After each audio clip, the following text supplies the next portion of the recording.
Welcome to Samba Samba. Enjoy the video. You start by preparing the PC and controller. Make sure Windows 10 or 11 has Bluetooth enabled and the controller firmware is current.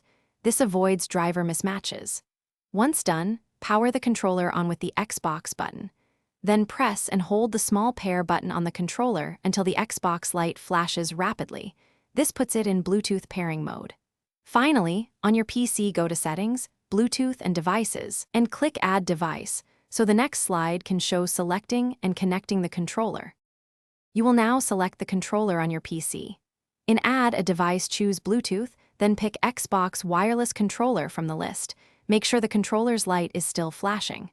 Windows installs drivers automatically. Wait until it confirms a successful connection.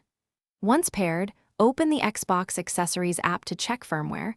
Updating ensures button mapping and latency fixes. If you use Steam, also enable controller support in big picture mode, so games detect the controller correctly and maintain complete the setup by testing the controller immediately.